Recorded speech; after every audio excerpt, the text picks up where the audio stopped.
অবশেষে বহু প্রতীক্ষার অবসানের পর শ্রীরামপুর প্রবাসনগর জলট্যাঙ্ক সংলগ্ন এলাকায় জেলার সবচেয়ে বড় সিলখাপের শিলান্যাস হলো। এর আগে এখানে বহু জমিজট ছিল, সেটাকে কাটিয়েই এদিন এখানে সিলখাপে শিলান্যাস করলেন শ্রীরামপুরের সাংসদ কল্যাণ বন্দ্যোপাধ্যায়। সাংসদের পাশাপাশি এদিন উপস্থিত ছিলেন চাপদানি বিধানসভার বিধায়ক অরিন্দম গুইন, শ্রীরামপুরের চেয়ারম্যান গিরিধারী সাহা, শ্রীরামপুরের এসডিও শম্ভুদীপ সরকার, রাজেশ পান্ডে, সিআইসি সন্তোষ সিং, গৌরমোহন দে, দীপঙ্কর চক্রবর্তী, পৌর সদস্য জয়নাথ ঝা সহ অন্যান্য জেলা নেতৃত্ব। ওম মঙ্গলম ভগবান বিষ্ণু মঙ্গলম গরুড়ধ্বজ মঙ্গলম পুণ্ডরী কাক্ষং মঙ্গলায় তনোহরি। ওম শ্রী বিষ্ণু ওম শ্রী বিষ্ণু ওম শ্রী বিষ্ণু শুভং নারায়ণং নমস্কৃত্যং সর্ব কর্মাণি কারয়েৎ। ওম বক্রতুণ্ড মহাকায়ং সূর্যকোটি সমপ্রভা নির্বিঘ্নে নির্বিঘ্নে কুরু মে দেব সর্ব কার্যেষু সর্বদা।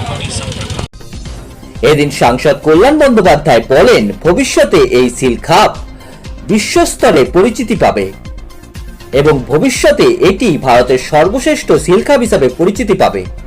এর পাশাপাশি এদিন তিনি আরো বলেন, এটা করার ফলে স্থানীয় কারিগর ও ছোট উদ্যোগপতিদের যথেষ্ট লাভ হবে।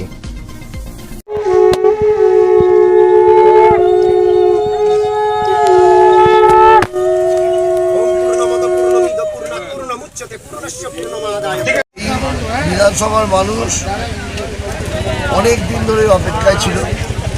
কিছু কিছু লিটিগেশন ছিল, সেটা আমাদের সকলের সহযোগিতায় সকলের উদ্যোগে আমরা একবার নয় বারবার এটা নিয়ে মিটিং করেছি, যেখানে আমাদের সাংসদ থেকে শুরু করে আমি, শ্রীরামপুর পৌরসভার পৌর প্রধান থেকে শুরু করে সন্তোষ সিং, জয়নাথ ঝা, এছাড়া যারা সহযোগিতা করেছে, যারা স্টিল প্রিন্টিং অ্যাসোসিয়েশন, যাদের পূর্ণ সহযোগিতা আমরা পেয়েছি, সেই জায়গায় সমস্ত লিটিগেশন কাটিয়ে আমরা আমাদের এই কাজ আমরা শুরু করি।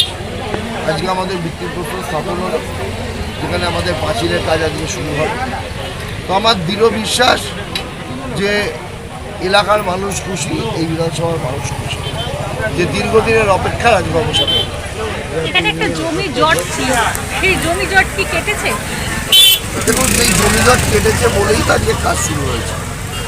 সমস্ত জট কাটিয়ে আমরা কাজ শুরু করেছি। মানুষ শিল্প চাইছে, আমরা শিল্প করছি। যারা দেখতে পাচ্ছে না তাদের চোখে ঢুলি পড়া আছে।